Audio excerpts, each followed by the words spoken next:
नमस्कार दोस्तों, मैं हर्ष कुमार मंच पब्लिक की आवाज़ में आपका स्वागत करता हूं। मंच एक ऐसा चैनल है जो पब्लिक की आवाज़ को उठाएगा, पब्लिक की जन समस्याओं को उनके उच्च अधिकारियों तक पहुंचाने की ये कोशिश करेगा और ये समाधान के रूप में भी पब्लिक के लिए काम करेगा। और इसी के लिए मंच पब्लिक की आवाज़ को ये न्यूज़ चैनल रेडी किया गया है। हम मंच के जो संस्थापक हैं आदरणीय ओपी बब्बर जी, जिन्होंने पिछले 55-60 साल से वो जनता की निरंतर सेवा करते आ रहे हैं। भाजपा के विभिन्न उच्च पदों पर रहने के बावजूद उन्होंने कई वर्षों तक मेट्रोपॉलिटन के रूप में भी, निगम पार्षद के रूप में भी और विधायक के रूप में भी तिलक नगर क्षेत्र के वासियों की सेवा की है पूरी तन्मयता के साथ। अब उन्होंने मंच को एक पब्लिक की आवाज़ को लेकर एक नया माध्यम बनाया है कि पब्लिक मंच के माध्यम से अपनी जन समस्याओं को वो उन जनप्रतिनिधियों तक, प्रशासन के उन अधिकारियों तक अपनी आवाज़ को लेकर जाए और अपनी समस्या को हल करवाने के लिए निरंतर कोशिश में प्रयासरत रहे। और मंच का भी ये प्रयत्न रहेगा कि पब्लिक की जन समस्याओं को वो हल करवाने में अपनी विशेष भूमिका अदा। हमारे साथ इस समय मौजूद है देश के सर्वश्रेष्ठ समाज सेवी और पिछले 55 सालों से तिलक नगर विधानसभा क्षेत्र सहित दिल्ली वासियों की सेवा करने वाले आदरणीय ओपी बब्बर जी, जो विभिन्न पदों पर रहे हैं। भाजपा पार्टी के विभिन्न पदों पर वो रहते हुए उन्होंने जन सेवा की है। इसके साथ साथ आदरणीय ओपी बब्बर जी ने पार्षद के रूप में और विधायक के रूप में भी देश की तिलक नगर विधानसभा क्षेत्र की काफ़ी सेवा की है। वो सर्वश्रेष्ठ विधायक भी रहे हैं। लगातार क्षेत्र की पब्लिक ने उनको अपना विधायक चुनकर उनको अपना जनप्रतिनिधि बनाया और जनप्रतिनिधि के रूप में उन्होंने समाज की बहुत ही अच्छे से सेवा की। हम सीधे बात करते हैं आदरणीय ओपी बब्बर जी से और उन्हीं से जानते हैं कि जो नया साल है 2023 वो किस तरीके से मंगलमय बने सभी के लिए, उनके क्या विचार हैं, उनका क्या मार्गदर्शन है, क्या कहना चाहते हैं। हम सीधे बात करते हैं आदरणीय ओपी बब्बर जी से। सबसे पहले तो मुझे बहुत खुशी है कि जो मंच शुरू किया गया नाम ही अपने आप में ऐसा है जो जनता को बहुत सूट सकता है और आपने जनता के लिए मंच शुरू कर दिया, इसके लिए सबसे पहले तो मैं आपको बधाई देना चाहता हूँ। दूसरी बात यह है, ये हमारे नाम देने वाले विनय जी हैं, जिन्होंने बहुत ही मेहनत करके और हर चीज़ों को ध्यान में रख के जिसका नाम मंच रखा है, पब्लिक की आवाज़ रखा है, उनका मैं बहुत ही आभारी हूँ कि ये मंच जो है। पर मैं मंच के लिए प्रभु से यही प्रार्थना करता हूँ कि मंच ने एक सेवा का कार्य उठाया है, प्रभु इसको बहुत आगे बढ़ाए और इस सेवा के कार्य में ये मंच आगे बढ़े और जनता की सेवा में मंच लगे, ये मैं चाहता हूँ। और इस मंच पर जनता को कोई भी व्यक्ति आके कोई भी कुछ कहना चाहे वो कह सके, ये आज़ाद हो मंच और हर की आवाज़ सुने, ये मैं चाहता हूँ। जहाँ तक नए वर्ष के बारे में अर्श जी ने बताया, इन्होंने जो बैकग्राउंड बताई बहुत अच्छी बैकग्राउंड बताई और एक प्रकार से नए वर्ष की बैकग्राउंड बताते हुए इन्होंने पिछले वर्षों और आने वाले वर्षों का भी जिक्र किया है। मैं दिल्ली वासियों को हृदय की गहराइयों से बहुत बहुत बधाई देना चाहता हूँ आने वाले वर्ष के लिए और प्रभु से प्रार्थना करता हूँ, हे प्रभु ये दिल्ली वासी और हमारे देश के लोग वो खुश रहें और उनको मेडिकल सुविधा मिले, उनको हर दुनिया की वो सुविधा मिले जो बड़े मुल्क में मिली है। और इस वक्त हमारा देश ये कर सकता है क्योंकि हमारी फिफ्थ सबसे बड़ी इकनॉमी फिफ्थ वर्ल्ड में आई है, तो ये काम करना कोई मुश्किल नहीं है, कर सकते हैं। तो मुझे आशा नहीं विश्वास है कि हमारे जो प्राइम मिनिस्टर हैं आदरणीय नरेंद्र मोदी जी, जिस तरीके से उनकी सोच है वो जनता का काम कर पाएंगे। मैं एक लाइन उनके लिए इसलिए कहना चाहता हूँ कि ज़रा विचार करें, एक प्राइम मिनिस्टर हो और उसका एक भाई राशन की दुकान चला रहा हो, एक भाई जो है जहाँ नौकरी करके रिटायरमेंट है, जो रिटायरमेंट का पैसा है उससे काम चला रहा हो, और जो माँ है वो 10 बाई 10 के कमरे में रह रही हो जैसे पहले रहती थी। तो ये कोई मोदी है तो मुमकिन है, नहीं तो ये पॉसिबल नहीं है। वो एक टेलीफोन अगर किसी को कर दें, बड़े इंडस्ट्रीज को, तो आज उनका कोई भी भाई जो है उसकी महीने की इनकम 1 करोड़ रुपये हो जाएगी, लेकिन ऐसा उन्होंने नहीं किया। तो मैं उनको भी एक प्रकार से नमन करता हूँ कि उनके इतने उच्च विचार हैं। नए वर्ष में मैं चाहता हूँ कि इन्वायरमेंट के बारे में देशवासी और दिल्ली वाले सोचें, क्योंकि इन्वायरमेंट का जो प्रॉब्लम है बहुत ज़्यादा बढ़ गया है। इसका सबसे बड़ा नुकसान ये हो रहा है कि आज जो मौसम है उसका पता ही नहीं क्या होगा, कब बारिश होगी, कब धूप चढ़ेगी, कब सर्दी होगी, सब चेंज हो रहा है। और इसके इन्वायरमेंट की छेड़छाड़ करने के बाद जिस प्रकार से बाढ़ आ रहे हैं, जिस प्रकार से नुकसान हो रहा है देशवासियों को, वो आप स्वयं देखते हैं बहुत ज़्यादा है, अनटॉलरेबल है।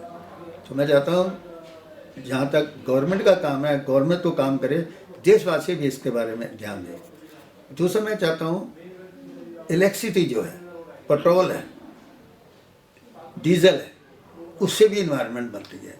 और ये जो मैक्सिमम मैं चाहता हूँ 5 साल के अंदर अंदर ये पेट्रोल और गैस की जो व्हीकल्स हैं ये बंद होनी चाहिए और इनको इलेक्ट्रिक से चलने वाली वाहनें बनना चाहिए ताकि इन्वायरमेंट पे फर्क पड़े। तीसरा मैं चाहता हूँ सफाई के बारे में। सफाई के बारे में मेरा ये कहना है, सफाई अगर दूसरे मुल्कों में ठीक हो सकती है तो हमारा भारतवर्ष इस वक्त 5th हाईएस्ट इकनॉमी में आ गया, तो यहाँ क्यों नहीं हो सकता? अर्थात हो सकता है, और मुझे मोदी जी को बहुत भरोसा है कि वो इस काम को भी कर पाएंगे। जैसे उन्होंने शौचालय देकर एक नई बात, लाल किले की चीर पर एक प्राइम मिनिस्टर लैट्रिन की बात करता है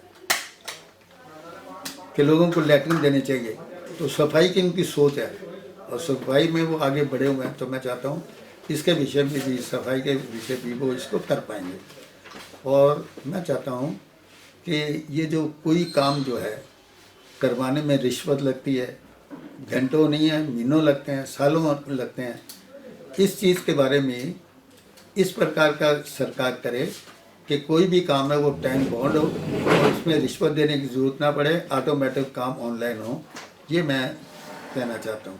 तो देशवासियों को मैं कहना चाहता हूँ कि जिस प्रकार से देशवासियों के देश से प्रेम है इस देश में, इसकी भी मिसाल नहीं मिलती। और सबसे ज़्यादा मैं आज नमन करना चाहता हूँ हमारे उन मिलिट्री के जवानों को जो सर्दी में भी और गर्मी में भी, एक्सट्रीम सर्दी एक्सट्रीम गर्मी में बॉर्डर की रक्षा करते हैं। मैं समझता हर भारतवासी को उनको नमन करना चाहिए, जहाँ भी वो मिलें उनको नमस्कार करना चाहिए, उनको बधाई देना चाहिए कि आप देश की रक्षा के लिए आगे बढ़ते हैं। जी, युवा वर्ग के लिए आपका क्या संदेश रहेगा? क्योंकि जो युवा वर्ग है वो पश्चिमी संस्कृति की तरफ ज़्यादा झुकता हुआ दिखाई दे रहा है, उनके लिए ऐसा क्या संदेश है कि वो नए साल में अपनी लाइफ में क्या नया वो लेकर आए? युवा के लिए मेरा ये कहना है कि कुछ तो सरकार काम करती है। वो एजुकेशन पॉलिसी उन्होंने चेंज की है 2023 से, नई जो एजुकेशन पॉलिसी है उसमें इस बात का ध्यान रखा गया है कि युवाओं को किस तरीके से आगे बढ़ना है, मॉरल एजुकेशन के बारे में, कैसे रहना है, कैसे सहना है, देश के प्रति उनकी क्या ड्यूटी है। सिर्फ ऐसा नहीं है कि उनको अपने राइट का पता, उनको ड्यूटी का भी बताएंगे, ये सब किया है। लेकिन मैं अपनी ओर से ये कहना चाहता हूँ, युवा वर्ग वो कर सकता है जो कोई सोच भी नहीं सकता। आप ज़रा कोई भी मूवमेंट देख लो, जो युवा ने खड़े कर लिया, अपने हाथ में पकड़ ली, वो मूवमेंट सक्सेसफुल हो जाती है। पिछली सारी हिस्ट्री ये बताती है। मैं चाहता हूँ युवाओं को स्वयं इसके बारे में सोच के कुछ ऐसा अपना संगठन बनाना चाहिए। वो जगह जगह जाके, घर घर जाकर, स्कूलों में जाके सब जगह प्रचार करें तो हमें आने वाली लाइफ एक अच्छे ढंग से जीने के लिए हमें मॉडर्न भी जीना है और जो हमारे संस्कार हैं उनके साथ मॉडर्न हो, ना कि हम मॉडर्न के लिए अपने सारे संस्कार ही छोड़ दें। तो जो हमारे संस्कार हैं देश के, वो सबसे उत्तम है। उन संस्कारों को आगे लेकर मॉडर्न होते हैं उनको आगे बढ़ना चाहिए। बहुत बहुत धन्यवाद। ये थे हमारे साथ आदरणीय ओपी बब्बर जी, सर्वश्रेष्ठ पूर्व विधायक, और इन्होंने बहुत ही अच्छे तरीके से देशवासियों को हार्दिक शुभकामनाएं दी। नमस्कार दोस्तों, मैं हर्ष कुमार मंच पब्लिक की आवाज़ में आपका स्वागत करता हूं। आज एमआरवी स्कूल के जो टीचर्स हैं उनका जन्म दिवस है। अनेक टीचरों में से कुछ टीचर्स का जन्म दिवस है, जिसे आज विशेष रूप से स्कूल प्रांगण में मनाया जा रहा है। हर इंसान के जीवन में 2 दिन बहुत ही महत्वपूर्ण होते हैं, एक उसका जन्मदिन, एक उसकी वैवाहिक वर्षगांठ। जन्म दिवस को आज स्कूल प्रांगण में मनाया जा रहा है। हमारे संस्थापक जो स्कूल के हैं, एमआरवी स्कूल परिवार के और चेयरमैन आदरणीय ओपी बब्बर जी, हम सीधा उनसे बात करते हैं और जानते हैं कि वो टीचर्स को आशीर्वाद देते हुए क्या कहते हैं। वैसे तो मैं कहता हूँ ये हमारे लिए बिल्कुल रूटीन है, हम सब टीचर्स का जन्मदिन मनाते हैं। और आज उन टीचर्स को हमने चुना है जिनका जन्मदिन पिछले बार जो हमने मनाया था उससे बीच में इस महीने एंड तक जिनका है उनका जन्मदिन हम लोग करते हैं। आज मैं प्रभु से प्रार्थना करता हूँ, प्रभु ये जो सारी टीचर हैं, बिकॉज किसी न किसी दिन इनका जन्मदिन मनाया जाता है, इनको प्रॉस्पेरिटी दो, सही रास्ता दो, अपनी ड्यूटी अच्छी ढंग से करें, परिवार में भी जहाँ रहें ये अपना स्थान बनाएं और एक देश के प्रति भी कुछ सोचें। और मैं समझता हूँ समाज ने हमें बहुत दिया है, हमारी टीचर जो है ये भी कभी कभी विचार करें और करना चाहिए कि हम समाज को क्या दे सकते हैं। वैसे तो ये नेशन बिल्डर हैं, ये तो समाज को बना ही रहे हैं, पर इसके अलावा भी कोई डोनेशन दे के किसी संस्था को, कोई और किसी गरीब को कोई दवाई दे के, किसी गरीब को कोई मदद करके उस काम को भी लगें, ताकि जो समाज में लोग रहते हैं, जो पिछड़े हुए हैं, उनका हम ध्यान रखें। ये भी आज के दिन मैं कहूँगा। मैं फिर एक बार प्रभु से प्रार्थना करूँगा, प्रभु हमारा जो स्टाफ है इनको बहुत तरक्की दो, इसको इतनी तरक्की दो कि ये जिसे कहना चाहिए कोई ऐसा स्कूल इस किस्म की फैसिलिटी ना दे सके। एक में तो हमने कर दिया है जो सारे हिंदुस्तान में कहीं नहीं, टीचर का मेडिकल क्लेम और बच्चों का। ये एक ऐसा काम है जो किसी स्कूल में भी ये फैसिलिटी कॉलेज में अवेलेबल है, लेकिन किसी हिंदुस्तान के किसी स्कूल में नहीं अवेलेबल। इसको हमने स्टार्ट किया और ऐसे बहुत सारे काम हम करना चाहते हैं टीचर्स के लिए कि उनके जीवन में खुशियाँ ही खुशियाँ आए, और जो खुशी इंसानी तौर पर या मैनेजमेंट तौर पर हम दे सकते हैं उससे इनको वंचित न रखा जाए, इसका हम पूरा ध्यान रखें। बहुत बहुत धन्यवाद। ये थे आदरणीय ओपी बब्बर जी, जिन्होंने अपने स्कूल स्टाफ के लिए उनको आशीर्वाद देते हुए बहुत ही अच्छे तरीके से बताया। और ये वाकई में बहुत ही गर्व की बात है कि एमआरवी स्कूल एकमात्र एक ऐसा स्कूल है देश का जो अपने टीचर्स के लिए मेडिकल फैसिलिटी के साथ साथ बच्चों के लिए भी मेडिकल फैसिलिटी प्रोवाइड कर रहा है। हम मंच की तरफ से भी उन सभी टीचर्स का हार्दिक उनको बधाई देते हुए प्रभु से यही कामना करते हैं कि जीवन में उनके हमेशा उत्साह बना रहे, वो हमेशा तरक्की की सफलता के पथ की ओर अग्रसर होते रहें और जीवन उनका मंगलमय रहे। धन्यवाद। मैं हर्ष कुमार मंच में फिर आपका धन्यवाद करता हूँ मंच की तरफ से।